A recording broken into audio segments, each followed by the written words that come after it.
What's up, everybody? Welcome back to the Martian MMA podcast. I am your host, and my name is John, and this week we are back with episode 95, where we will be analyzing and predicting the UFC 248 pay-per-view going down this Saturday night, March 7th, 2020, from Las Vegas, Nevada. This 12-fight card will be aired on UFC Fight Pass, ESPN, the TV channel, and ESPN Plus for the pay-per-view main card portion of the event. This card features 12 fights along with 2 title fights at the top of the main card. It's a great card from top to bottom. I'm expecting some fun fights. The main card, I think, is actually a really quality card, and I'm really looking forward to Saturday night. So let's dive right into things in the first fight of the evening. In the bantamweight division, we have Guido Cannetti, who is 8-4, taking on Cannetti-Batgerel, who is 7-2. The opening betting line for this one was Batgerel minus 140, Cannetti plus 110. And right now we are seeing Batgerel minus 135, Cannetti plus 115. So not too much line movement on this fight. There is two-way action coming in on both sides, and I'm a bit surprised. I honestly thought Batgerel would be a bit more of a favorite in this one because Cannetti is pretty old. He's a 40-year-old bantamweight. He's coming off of a year-and-a-half long layoff, and that fight is where he did look good in round one. He won round one versus Marlon Vera, hit him with a hard left hand, got a takedown, landed some good strikes on Vera. But in round two, when Vera started unleashing his own strikes, Cannetti wilted pretty quickly and got rocked and taken down and eventually got choked out. He got smashed with some knees in the clinch by Marlon Vera in that fight. And he did have a good performance before that versus Diego Rivas. Really just out-grappled Rivas, stuffed takedowns, hit his own takedowns, outstruck him on the feet in that one. But I just don't think Cannetti is a very good fighter. I think his gas tank tends to drop off pretty heavily after like the 6 or 7 minute mark. And he might rock Batgerel in round one with a hard left hand, or he's got a nice left body kick from the southpaw stance. But other than catching Batgerel early, I think that Batgerel should take over this fight late. I think he's got the better boxing. He's got the better output. He struggled a bit in round one versus Alisang. He got dropped a little bit with some right hands, I think, but recovered quickly. He won round two and could have won the fight and won round three, but it started getting taken down at the end of round three by Alatang. So, I think that Batgerel's first layer of takedown defense looks pretty good. It was only when Alatang started stringing together multiple attempts is when he got taken down. So, unless Cannetti has a way improved gas tank, which I don't think he will at 40 years old, coming off of this long layoff, I think it's Cannetti round one or bust for him. He should fade quickly after round one. So it's an interesting betting situation because Batgerel only one fight in the UFC. It was a loss. I do think he is the better fighter, and I'd cap him around 60-65% for this fight, maybe even heavier than that. But it's just hard to lay that chalk on Batgerel because he's pretty inexperienced, less than 10 fights, only one fight in the UFC, and because I think Cannetti's best round is round one, and we might see Batgerel as an underdog if Cannetti closes round one strong and possibly wins the round. So it's an interesting pre-fight decision. I think Batgerel wins, and there is value on minus 135, but you might even get a better number with that plus money after round one. So I'd say Batgerel as a pre-fight bet is pretty safe. Even if he does lose round one, he should take over in rounds 2 and 3, possibly get a late finish, but my pick is going to be Batgerel to win by decision. The next fight takes place in the featherweight division. We have Jamal Emmers, who is 17-4, taking on Izzy-Chikadze, who is 8-2. The opening betting line for this one was Emmers the favorite at minus 165 to Chikadze plus 135. Right now we are seeing Emmers minus 170, Chikadze plus 150. So a little bit more action coming in on Jamal Emmers. Although there is two-way action coming in on this fight. Some late action came in on Emmers last night, pushed him down to minus 190, but then this morning some action came back on Chikadze in this one. I actually like Emmers in this spot. He's making his UFC debut, and there's a bit of question marks around him. He comes from a wrestling background, but seems to have fallen in love with his striking and really kind of abandoned his wrestling in some of his most recent fights. He tends to hit takedowns when they're there, but he doesn't really chase them or game plan to use his wrestling too much.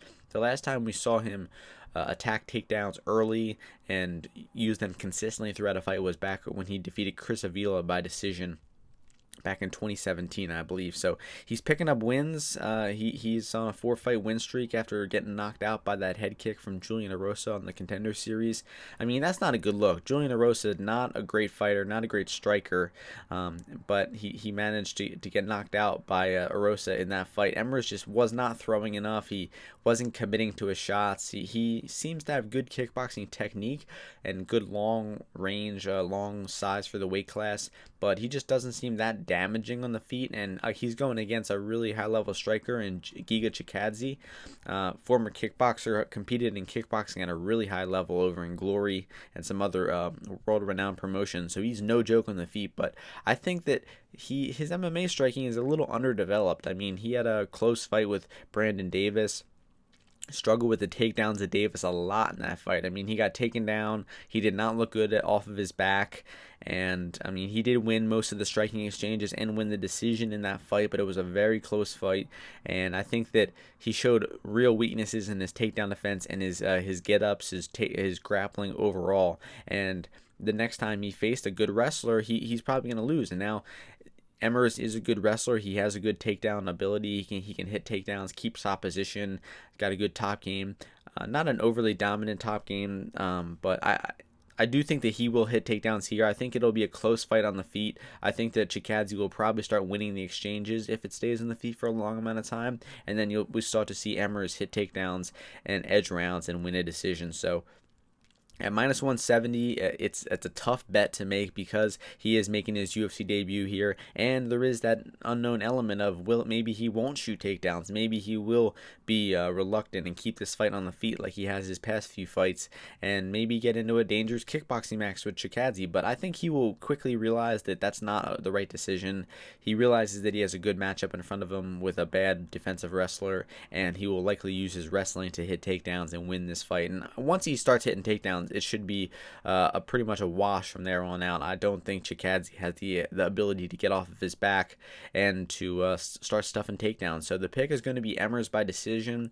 Not the most confident one because it is his UFC debut, but I understand people coming in betting Emmers here because Chikadze is also very inexperienced. I mean, Chikadze has one win over an opponent with a winning record, and that's Brandon Davis, who is 10-7 and just got cut from the UFC. So, you know, Chikadze is a pretty low-level fighter in MMA terms, and I think the Emmers will exploit that here with his wrestling and get it done. So the pick is Emmers' decision, and minus 170 is pretty good value.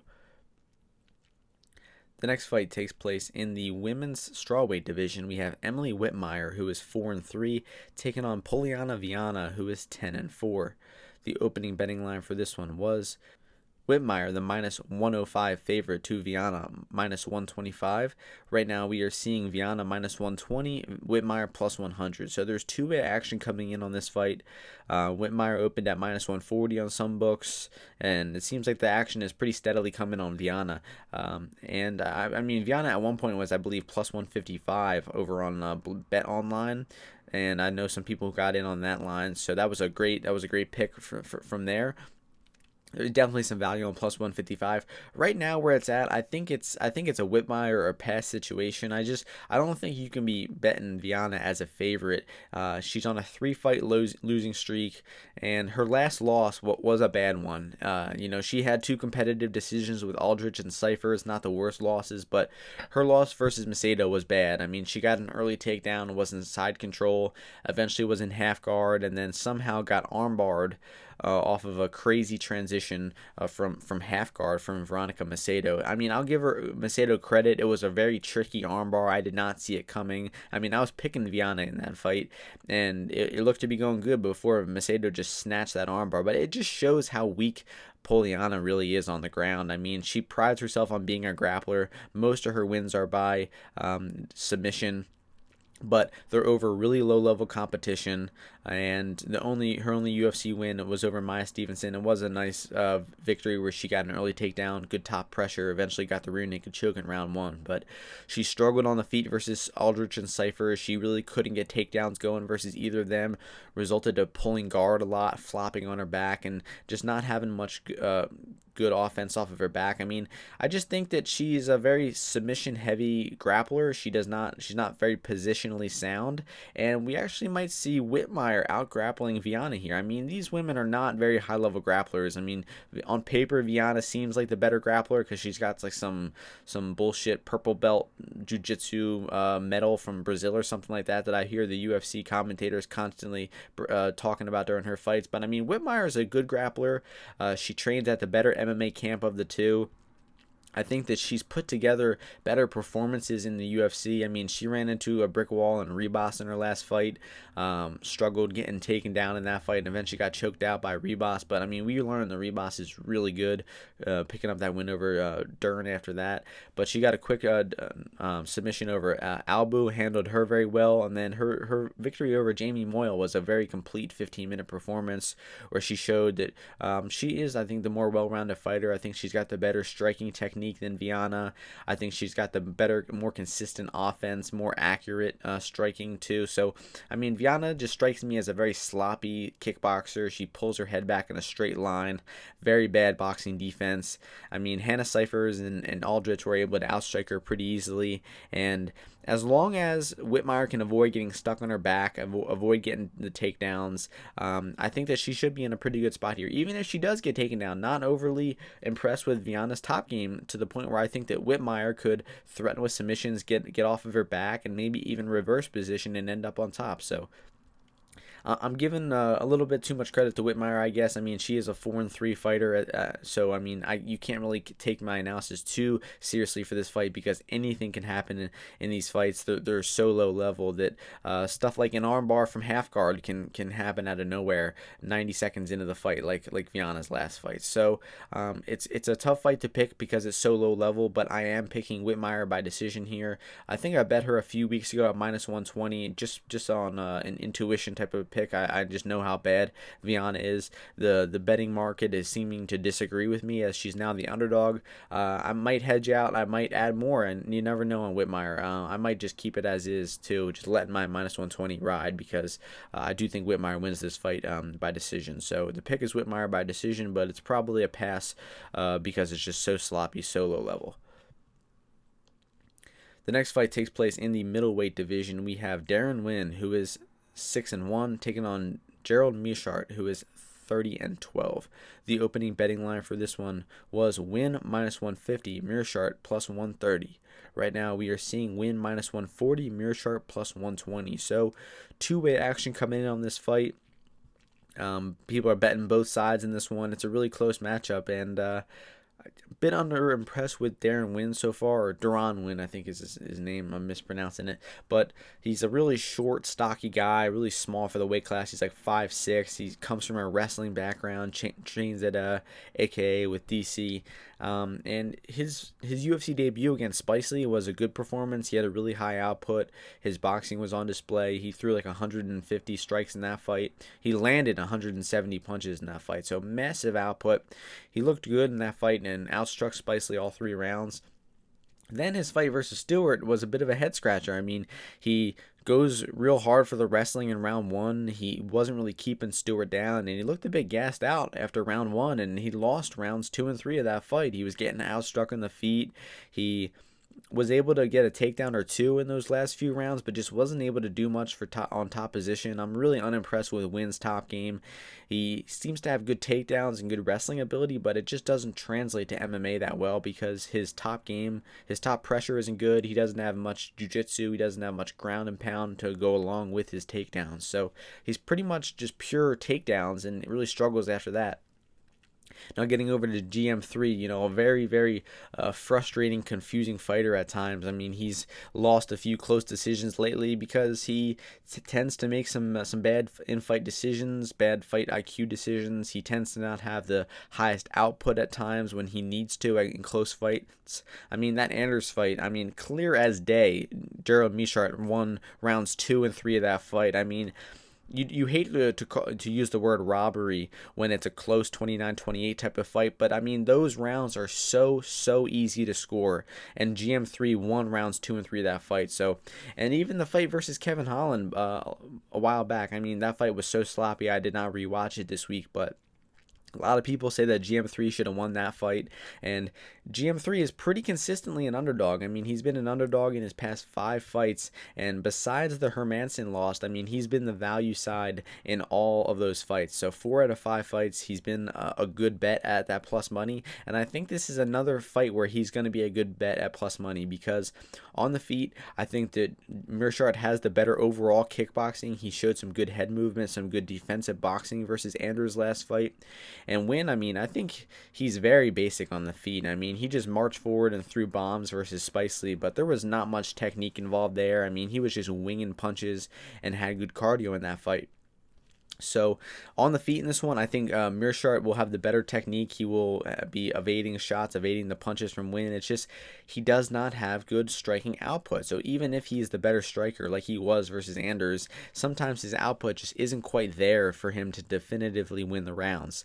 Now, in the grappling aspect of things here, I think that Win will probably look to hit takedowns here, but GM3 is not very hard to hold down. I mean, his takedown defense is not good, his first layer, but his reversals, his submissions off of his back, I mean, he's very good on the mat. He's a legit black belt, and he can escape a heavy top position like he did versus Giles. He can reverse you. He can do all types of great stuff on the ground. So if Win takes GM3 down, I don't expect him to keep him down. I think that we might see Meerschaert reverse, end up on top, threaten with submissions, or just get back up to the feet and continue to outstrike Win here. So best path to victory for Win would be to keep this fight standing and to try to out-volume Meerschaert on the feet because I mean, he should do that. I mean, he landed 170 punches when he was just striking. So, assuming his cardio is up to par here, he should easily out-volume Meerschaert on the feet if he's throwing that heavy volume versus Meerschaert's typical low volume. But if he decides to mix in the grappling like he tends to do, like his instincts tell him to do, his wrestling background, I think he probably starts to gas out, and we start to see GM3 get the better position on the ground and see GM3 take over this fight as it goes. So I do think Win has a path to victory in this fight. It's not a super confident pick on Meerschaert here, but I am picking and betting Meerschaert at that plus money. I think at plus 130 he's a good bet, and I think that Win, I mean, you cannot be betting him as a favorite. And after that last fight, he gassed out pretty bad. He struggled holding Stewart down. His striking did not look nearly as good as it did versus Spicely, and I think GM3's striking looked really good versus Anders last fight. And of course, he had that come from behind chokeout victory over Giles before that. So I think GM3 is still improving, while Win is kind of, I don't know, he's still improving too, very early in his MMA career, but I'm just pretty unimpressed with Win's overall MMA game. Don't really think AKA is the right place for him. I mean, it's just a bad gym in terms of improving the holes in your game. You know, you see a lot of fighters leave AKA like Rockhold did because they just don't have the right coaching ability there sometimes. So I think that GM3 wins this fight, and I'm picking him to win by decision. The next fight takes place in the middleweight division. We have Rodolfo Vieira, who is 6-0, taking on Safarov, who is 9-2. The opening betting line for this one was Vieira minus 200 to Safarov plus 160. Right now we are seeing Vieira minus 650 to Safarov plus 475. So pretty crazy opening line. I think that's the first time I've actually realized that he opened minus 200, and needless to say, massive amount of action came in on Vieira. I mean, that could have been a line error as well. I'm seeing, I think he might have opened a bet online at minus 200. Immediately got bet down to minus 700. So could have been a line error. Could have just been a terribly set line by the odds maker. But I think Vieira being around minus 400, minus 500 seems accurate for this fight because I mean, based on principle, Vieira is a 6-0 fighter. He's a very muscly, juice head type looking guy. He has not fought to a decision before, has only been in round 3 one time. And, I mean, he looked a bit gassy versus Oscar Piechota last fight. I mean, he got some early takedowns in round 1, expended a lot of energy, and looked a bit spent on the stool, but still fought well in round 2, got this takedown and got the submission. But I mean, for Vieira, a jiu-jitsu background type of guy who doesn't have great striking. He's got decent fundamental striking, but not great, and has never gone the decision. Only 6 fights in MMA. I don't see how he can be a justified minus 700 favorite here, especially against a well-rounded fighter like Safarov. I mean, Safarov is a very flawed fighter. He's sloppy. His fights in the UFC have been absolutely hilarious to watch so far. I mean, his last fight against Nurmagomedov, him blatantly grabbing the cage, breaking the rules 10 times. It was such a weird thing to see, but him at the same time dominating the fight. Heavy ground and pound. I mean, he got on top of Nurmagomedov and hit him with some of the most vicious ground and pound I've ever seen. I mean, the sounds it was making on the camera was just crazy. But the reason why Viera is the favorite in this fight, such a prohibitive favorite, is he is the gold medal ADCC champion in 2015 at 99 kilograms, which is, I believe, well over 200 pounds. So he was the best grappler in the world at well over 200 pounds in no-gi jiu-jitsu just a few years ago. So I mean, his jiu-jitsu is pretty much as high level as it gets in the UFC, and I think Safarov will likely be pretty much drowning on the mat here versus Viera. But I mean, I think it's mostly out of wiki capping for this fight, because Safarov, you see that he got tapped out by Tyson Pedro with a Kimura. Not a good look. But I mean, I still think he's a pretty lifelong grappler. Comes from a sambo background. He won't be hopeless on the mat. I mean, he will be in danger. Maybe he can defend a takedown or two. Maybe he can get off of his back with a nice explosion like Oscar Pichota did. But I mean, I think that Safarov will likely get taken down, get tapped out on the mat. But on the feet, it's going to be pretty even. I mean, Viera's striking is very limited. He seems to know it's limited. He only fires out a jab occasionally. We have not seen him strike very much, and I think Safarov is the better striker. He's more dangerous. He's got the I don't know, maybe he's got better kicks than Viera as well. Viera doesn't really kick at all. It just pretty much marches forward, boxes, and looks for takedowns. So I think Viera is just too much of a linear fighter. He's too inexperienced. We have not seen him late in the fight. And I mean, Safarov is incredibly durable. He is not easy to take down. He's not going to be easy to submit. And he's going to be dangerous on the feet here. So I think Viera at minus 400, Safarov plus 350, that would be an appropriate line here. And it's definitely dog or pass at where it's at now. I'm picking Viera to get the submission in this one, but I mean, I think that there is value on Safarov at plus 475.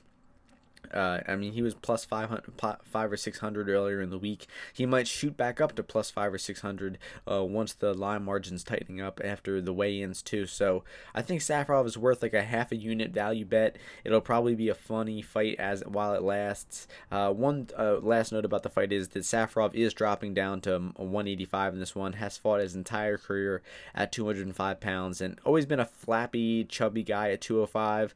I mean, maybe he comes in here very disciplined, makes 185. He's taking this fight seriously. He's dieting down for the first time in his career. Maybe he comes in here and pulls off this crazy upset. But look out for Safarov on the scales tomorrow. I mean, I have a feeling he misses weight.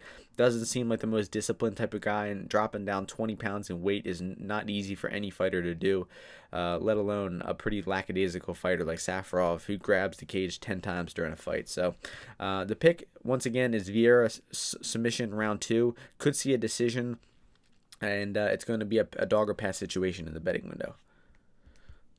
The next fight takes place in the lightweight division. We have Marco Madsen, who is 9-0, taking on Austin Hubbard, who is 11-3. The opening betting line for this one was Madsen minus 750 to Hubbard plus 450. Right now we are seeing Madsen minus 225 to Hubbard plus 185. So crazy line movement in this one.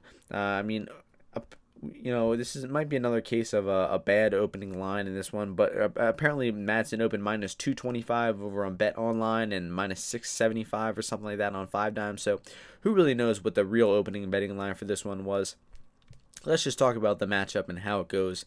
Madsen is a former silver medalist in the Olympics in 2016, so you know what his background is. It's wrestling. He is pretty much a wrestle boxer. Throws a few punches, getting into the pocket, and then shoots on you. He's got a good top game, vicious ground and pound, can even hit some submissions from time to time too. I mean, his UFC debut was, he got the job done. He got a quick knockout in that one. Didn't really see much, though. He failed some takedown attempts early. He eventually got his third takedown attempt on Bellawardo, and then just smashed him against the cage with ground and pound, getting that early knockout. And Hubbard actually had a pretty decent win in the last fight. He was getting outstruck by Prepelic in round 1, but then adapted, started out-grappling Prepelic in rounds 2 and 3, and basically kept Prepelic on his back for that last 10 minutes of that fight, and was able to win a decision after struggling early. And even his fight against Davi Ramos, I mean, he was getting outstruck by Ramos. He got taken down a few times. He defended some submissions well, defended some passes, got off of his back a few times, but eventually got held down in round 3. He was a bit tired, and one fight about Hubbard that you got to look at is his fight with Eric Wisely. It was a 5-round fight from a few years back, and he was just taken down and kept on his back in all 5 rounds of that fight. So, I mean, Hubbard's takedown defense is notoriously not very good. And based on that fact alone, you got to favor Madsen here. I mean, the Olympic caliber wrestler, he should not struggle too hard at all getting Hubbard down. It's really just if Hubbard can get back up to his feet, if maybe Madsen gasses out and maybe goes hard for that early finish, doesn't get it, and then Hubbard maybe comes back in the last 2 rounds like he did versus Prepelic. But, I mean, Madsen, his game is a bit limited. Like I said, it's just pretty much wrestle boxer, just likes to close distance on the feet. He's great on the ground. He's got great ground and pound, submissions, top game, everything. But I think that on the feet in this one, Hubbard should be the better striker, should have the better overall striking game. He's definitely going to be the better kicker. And we could see Hubbard stuff takedowns and outstrike Madsen on the feet here. I mean, it's very possible, but from what I've seen of Hubbard's takedown defense so far, I don't think that he will avoid the takedown. I think he backs himself up to the cage a little bit too much. He's just going to move backwards when Madsen starts pressuring him instead of counter-striking, and eventually gets taken down over and over again.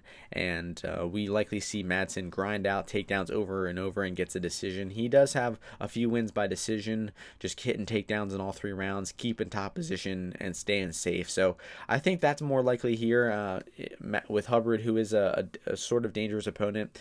Hubbard's best path to victory here would be a striking knockout, just standing his ground and not backing up and looking to counter-strike Madsen and knock him out. The much less experienced striker. So the pick is Madsen by decision. I was able to bet him at minus 194 a few weeks ago. He is now minus 225, so I did get some very good value on Madsen there. But I'm not exactly in love with the bet. I might end up hedging out of it, but we will see what my final tracked plays are on my Bet MMA tips page, which is available on my Twitter and my YouTube caption or my YouTube description. So that'll be where my final plays are. And we're gonna move on to the last prelim on the card in the bantamweight division. We have Jose Alberto Quinones, who is 8-3, taking on Sean O'Malley, who is 10-0. The opening betting line for this one was O'Malley minus 352, Quinones plus 275. Right now we are seeing O'Malley minus 372, Quinones plus 310.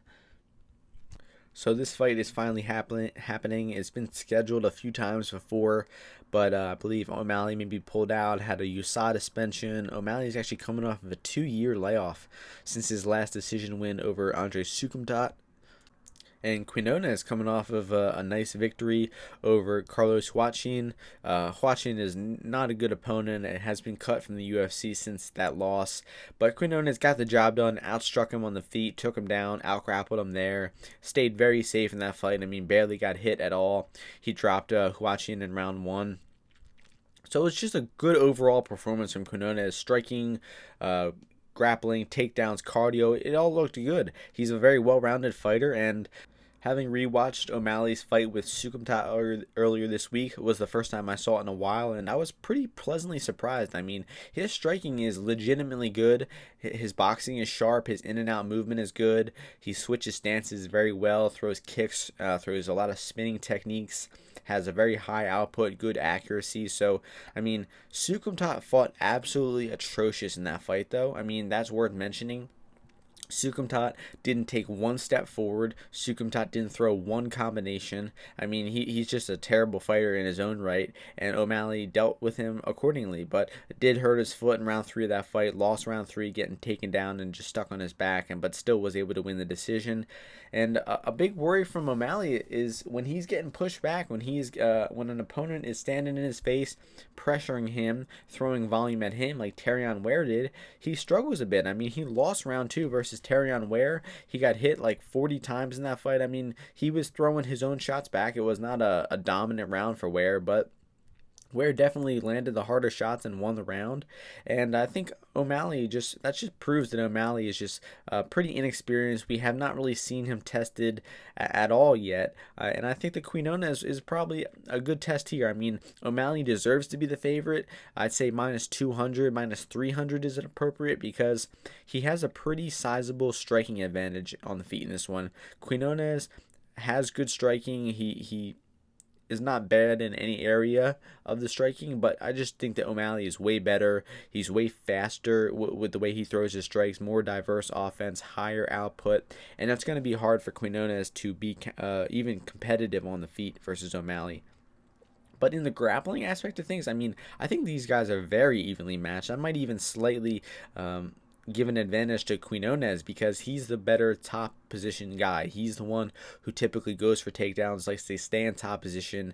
He's not a very adamant passer. I mean, I kind of like that in this fight because, I mean, if you take a guy down and you're in half guard, you can keep half guard for a few minutes and win that round, or you can try really hard to pass the side control, to pass the mount, and then you might lose the position. But I think Quin-O'Malley has a pretty conservative grappling style, doesn't like passing the guard too much, and versus Huachin, he just stayed in side control, stayed in half guard, and didn't do too much and just won the round. I mean, he earned his takedowns and he got his value out of those takedowns in the judge's mind. So I think that based on the layoff from O'Malley, based on the fact that he does not seem to do well being pressured, and based on the fact that he doesn't look great off of his back, he attempted a triangle versus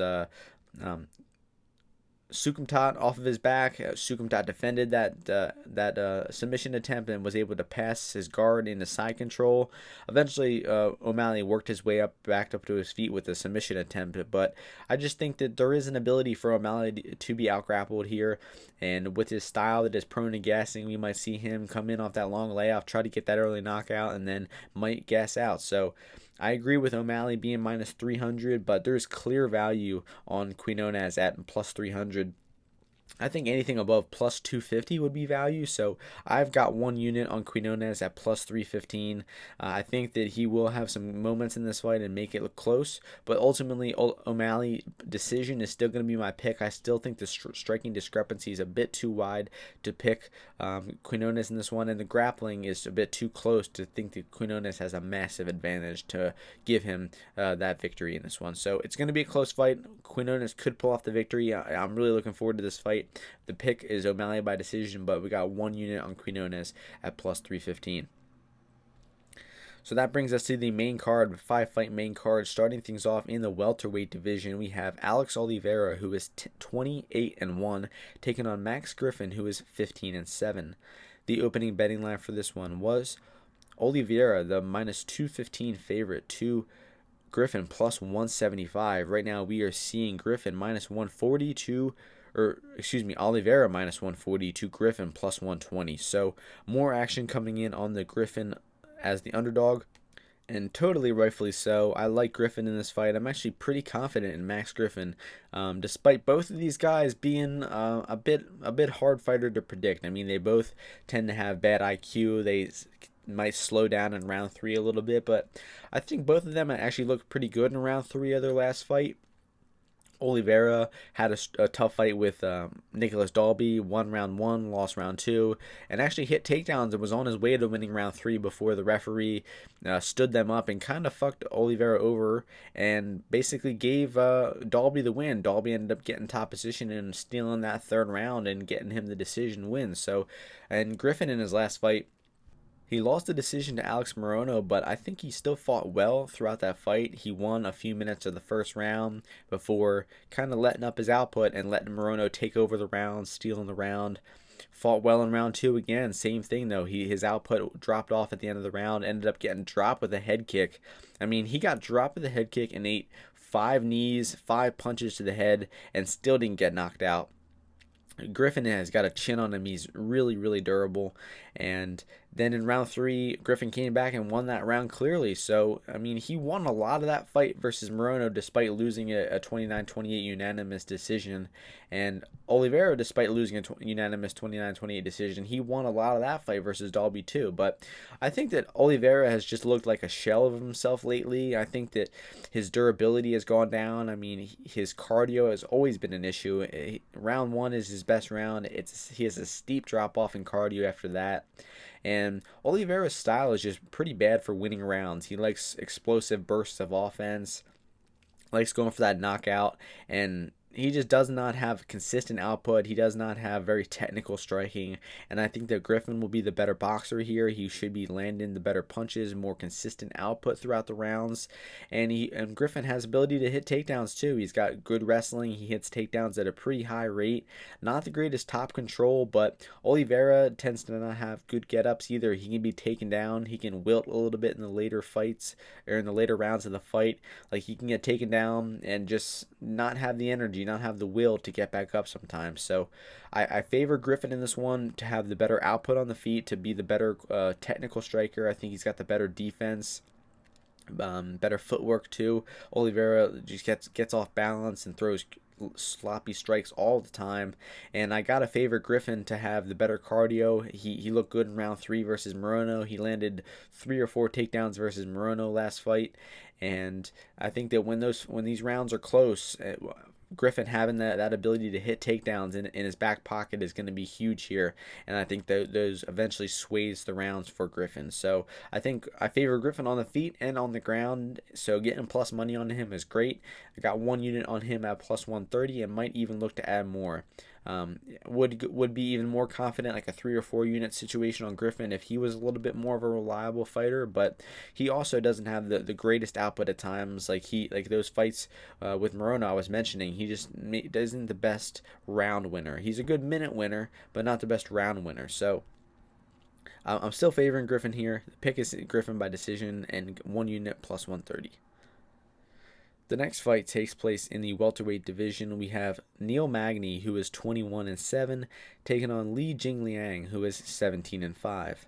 The opening betting line for this one was Jingliang minus 270 to Magny plus 210. Right now we are seeing Jingliang minus 175, Magny plus 155. So line margins tightening up in this one, rightfully so. I think that opening line was set a bit too high. Definitely some recency bias from Jingliang, coming off of one of his best performances, getting that 3rd round knockout over Zaleski dos Santos. I mean, just dominated Santos in the striking in that fight, and it was a good win. Dropped him in round 1, hurt him in round 3, and got that TKO. So, Jingliang, I think, has been getting a lot better lately. His striking looks sharp. He's always had crisp striking technique, but I really think he's coming into his own in his past few fights. He's gotten a few late finishes, and he really only struggles with getting taken down and getting caught on the chin. I mean, he tends to get rocked in almost all his fights. He did well in the Zaleski fight, not getting hit, but I mean, pretty much all of his fights before that, he eventually gets hits with a shot and does the chicken dance or gets wobbly for a second, but not a big concern here versus Magny. Magny is a pretty weak hitter. He does not have good power. He doesn't have good volume, doesn't have good pressure. I mean, Magny is just a pretty tough fighter to bet on, a difficult fighter to watch at sometimes. He's coming off of a long layoff. His last fight was he took a beating versus Santiago Ponzinibbio back in November of 2018. He got leg kicked a lot in that fight, lit up with straight punches, and eventually got knocked out in the 4th round. But it's good he took some time off since then.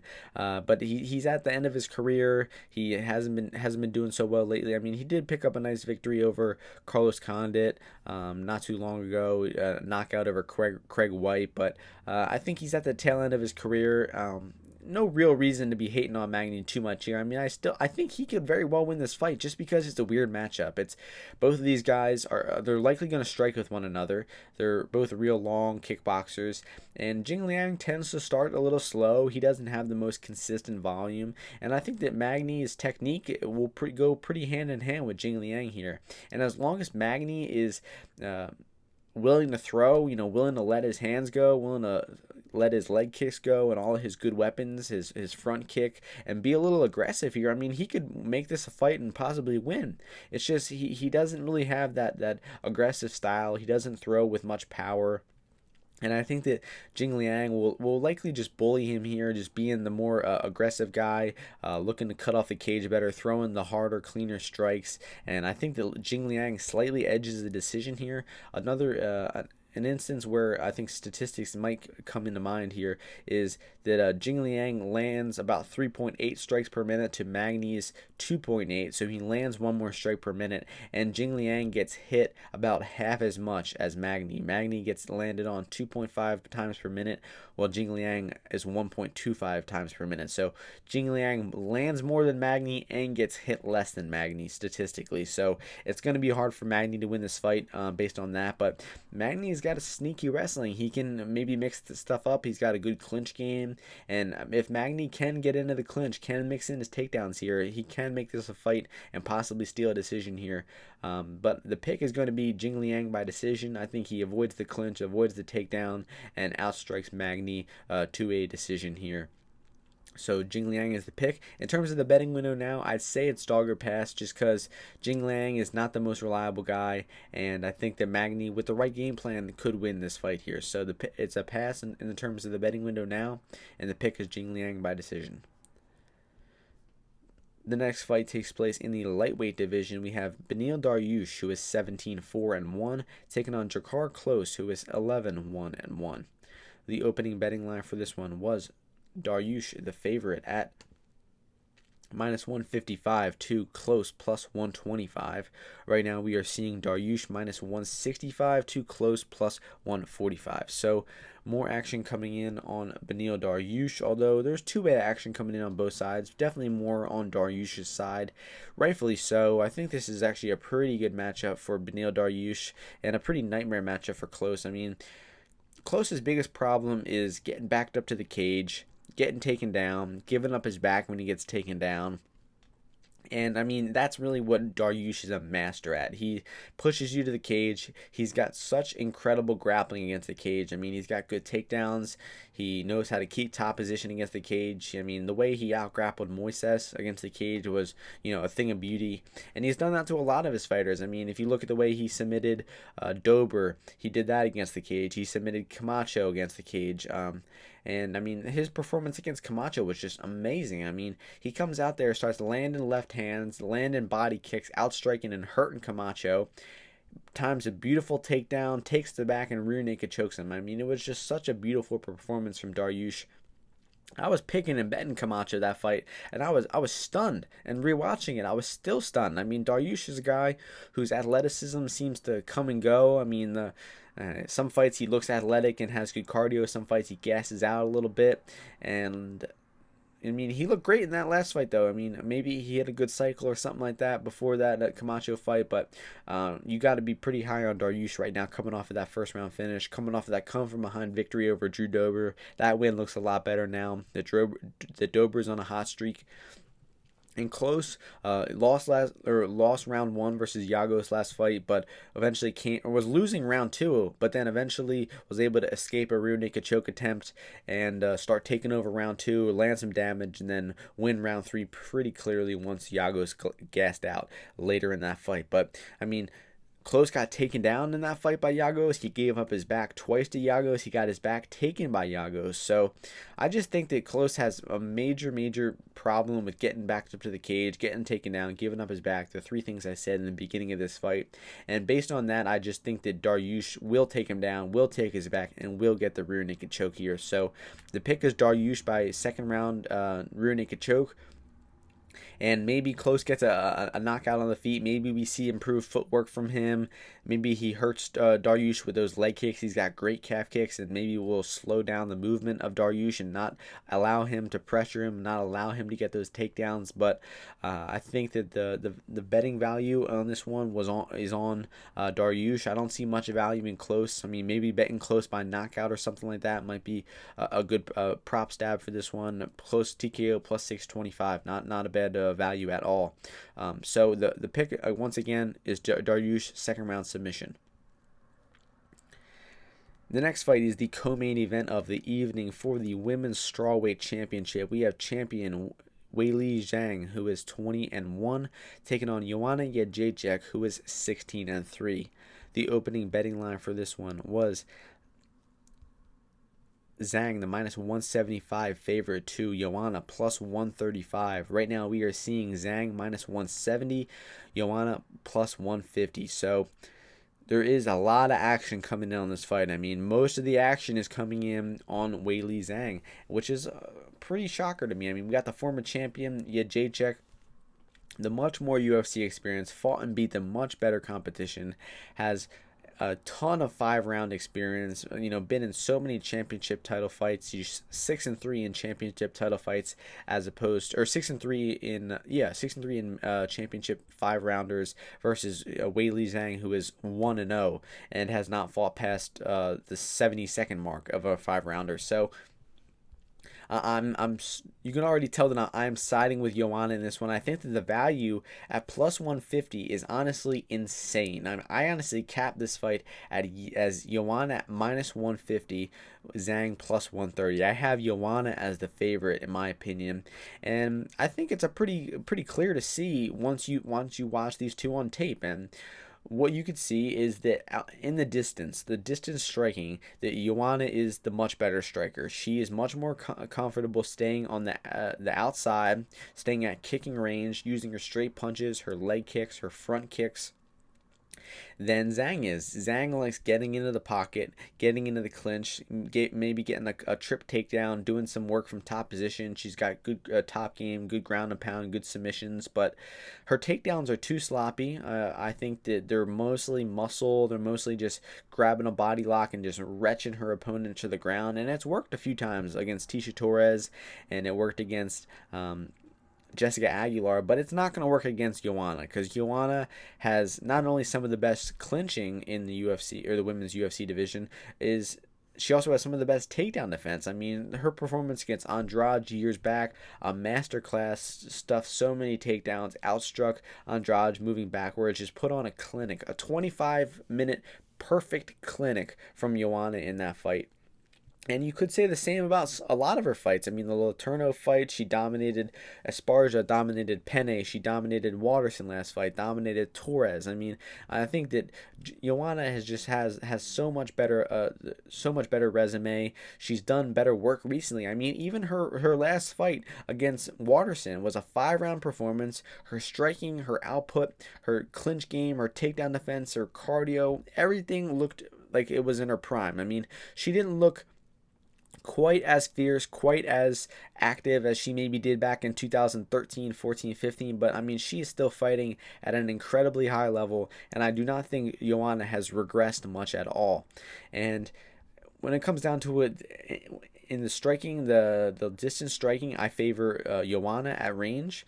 Inside the pocket, I think Zhang could make this fight close if she lets her hands go. When she throws in combinations, she's actually pretty good, but she throws way too many single punches, and I'm just overall unimpressed with her UFC tenure so far. She lost round 2 to Danielle Taylor, struggled with the outfighting of Danielle Taylor, got caught with a couple hard right hands from Taylor, and did put in a good performance against Torres, but I mean, that was a sloppy fight. The takedowns in that fight were sloppy.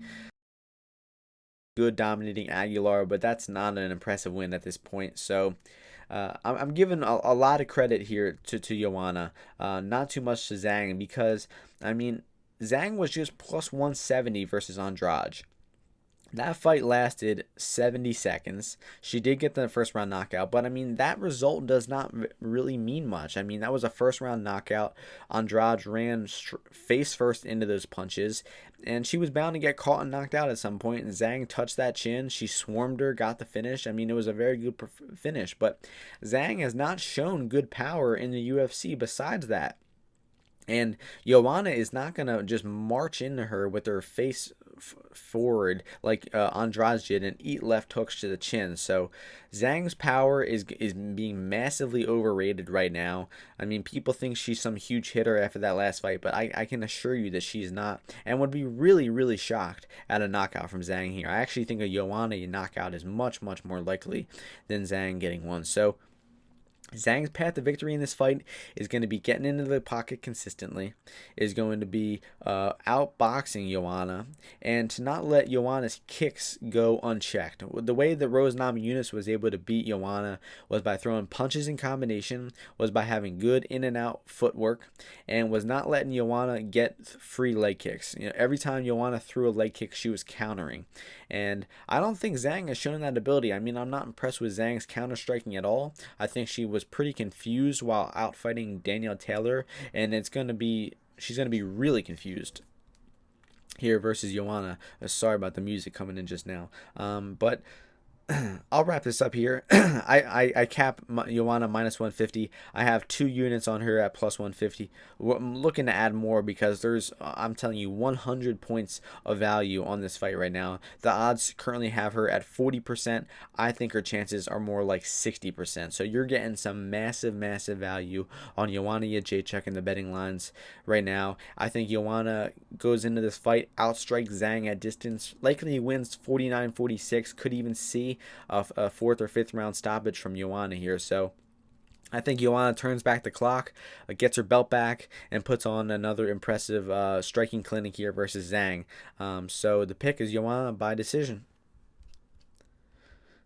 The next fight is the main event of the evening for the UFC middleweight championship. We have champion Israel Adesanya, who is undefeated at 18-0, taking on Yoel Romero, who is 13-4. The opening betting line for this one was Adesanya minus 185 to Romero plus 145. Right now we are seeing Adesanya minus 270 to Romero plus 230. So much more action coming in on the favorite, the champion Israel Adesanya. And I agree with the early action coming in. I think where the line is at now, though, I think it is a dog or pass situation, and I think that the value has officially shifted to Yoel Romero at over plus 200. And man, what a great fight. Let's just first say this. Romero, despite he's coming off of a couple losses in a row, 2 losses in a row, to the champion Whitaker, and of course his last fight to Costa. But I mean, he's just such a notorious fighter. He's such a fan favorite. He's such a dangerous fighter at all times that the UFC gave him a title shot, and the fans don't even seem to be too mad about it. Costa was on the sideline. He didn't accept the fight. So I mean, it's Romero's fight, and it should be a really exciting fight. And this is a tricky matchup for Israel Adesanya because I think Israel Adesanya is at best when his opponents are throwing a lot of volume, when they're active and he can counter strike, when he can make reads, when he can time you. Like, when you think about it, Robert Whitaker actually fought Israel Adesanya in like the worst way possible. I mean, he was charging Israel. He was not throwing clean technique. He was leaving his head out there. His defense was not good. And he eventually got counterstruck, dropped at the end of the first round, and knocked out early in the second round. And I mean, that was an incredible performance from Israel. He was just counter punching Whitaker so hard that for the first time we saw Whitaker finished. I know Whitaker got knocked out way back in the day by Wonder Boy, but I mean, he was eating Yoel Romero haymakers, getting dropped, and was still durable enough to get up. I mean, maybe the Yoel fights took some life out of Romero. I mean, or Whitaker. I mean, I think they definitely did. I mean, you go 10 rounds with Yoel Romero, and you are never the same. And I think that eventually the damage that Whitaker took in those fights accumulated, and Israel Adesanya was able to capitalize on that, getting that second round knockout in his last fight, unifying his belts. But Romero does not have that style that I just mentioned. He does not have a consistent output style, and he's just a hard fighter to make reads on because he, as Jimmy Smith said years back, he is a unload and reload fighter, and he explodes in bursts of offense, and then he waits and he reloads. He gets his breath back, he looks for openings, and then he explodes again. He is so powerful and quick. Despite him being 42 years old, he is still one of the best athletes, honestly, in the world, is Yoel Romero, and he's just so dangerous at all times. And because Israel Adesanya struggled a little bit versus Kelvin Gastelum, who's got kind of a similar style. He's a southpaw, mostly boxing, and doesn't have very consistent volume, likes exploding and trying to hurt you with punches like Romero does. And, Israel struggled a bit. He got caught in round 1, got dropped a little bit, got caught in round 4 with the head kick, got wobbled, and, was eventually able to win that fight 48-46, winning rounds 2 and 3 convincingly and dominating round 5 to a 10-8 round, practically knocking Gastelum out in the end of that fight. But I just think that we saw some struggles from Adesanya in that fight. When Gastelum would explode with that left hand out of nowhere, he would catch Israel from time to time. Israel was a bit hittable in that fight. Got his lip busted a little bit, but eventually was able to withstand those punches and come back with harder shots. He dropped Gastelum multiple times, knocked him down like 4 times in that fight, and his kicks were great. And ultimately, I think a similar outcome to that Kelvin Gastelum fight happens here, where we see Yoel clip or Israel a few times, maybe drop him, maybe Israel looks like he's hurt from time to time, but eventually we see Israel come back with the better offense down the stretch, and eventually winning more rounds to win this decision versus Romero here.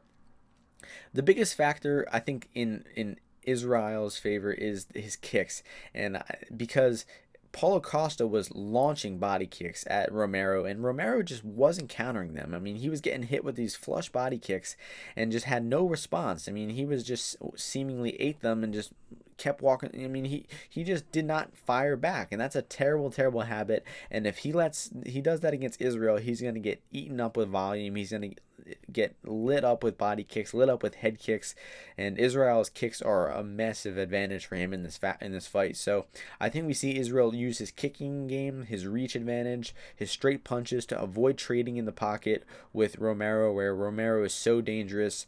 And the takedowns, you always got to think about the takedowns from Romero. Romero does not use his takedowns as a game plan. He doesn't go in there and say, I'm going to take you down this round, I'm going to win a decision. He uses them reactively. If he sees the opportunity for it, he'll shoot. If he thinks it's a close round and it could go either way, he shoots at the end of the round like he did versus Costa. So his wrestling technique is still there. He's still got a great blast double. He's still got a huge wrestling plethora of takedowns in his back pocket, and he times them really well too. He just does not use them as frequent as you would like. But I mean, with the way Israel has struggled with this takedown defense, I mean, it's gotten better. He's not really been put in a bad spot in the UFC. He's gotten taken down by a few guys, Wilkinson, Vettori, even got taken down by Gastelum a few times, but he bounced back up to his feet, he defended well, and he outstruck all of those guys. And I think the same thing happens here. We see Yoel clip him a few times, we might see a few takedowns, but Izzy's going to recover. Izzy's going to get back to his feet, and he's going to outstrike Romero. He's going to have the better cardio output in rounds 4 and 5. Although Romero's output in round 3 versus Costa looked great. I mean, he tends to slow down later in fights, but his output looked great. His pressure in round 3 versus Costa was great, and he won that round. So very close fight. Yoel's going to be dangerous. There's a little bit of value on him at that plus 200 number. And I do not see Romero ultimately getting the victory here. I think that Israel is a bit too good on the feet. He's a little bit a higher level in all aspects of striking. I think that Romero doesn't use his wrestling quite enough to outgrapple Israel here, and we eventually see Israel land the harder shots in about 3 or 4 of the rounds, and he's going to win this decision here. I do see it going the distance. I'd say Romero is the biggest chance for a knockout. Maybe Romero clips Israel for an early knockout in rounds 1, 2, 3. And I mean, Romero is just so durable. It's hard to see Israel knocking him out. I mean, I know Israel's got insane power, great output, just knocked out Whitaker for the first time, and he very well could possibly knock out Romero here, but Romero's just got historically insane durability, and I got to favor him to go the distance here. So once again, the pick is Israel Adesanya by decision. I'm picking the champion to retain his belt here, and that is going to do it for this Martian MMA episode. Got great fights. All 12 of these fights are really good. I feel pretty good about my reads this week. Looking to bet Batgerel, but have not yet. Same thing goes with Emmers. Small bet on Whitmire. Haven't decided if I'm going to let it ride or not. Bets on Meerschaert. Bets on Griffin. Bets on Madsen, 1 unit on Quinones plus 300. Might look to bet Beneil Dariush. I think there's some value left at minus 165. Definitely will be betting the J-check, and no bets on the main event so far. So all of my final bets will be available at my Bet MMA tips page. Thank you to each and every listener who tuned into the podcast.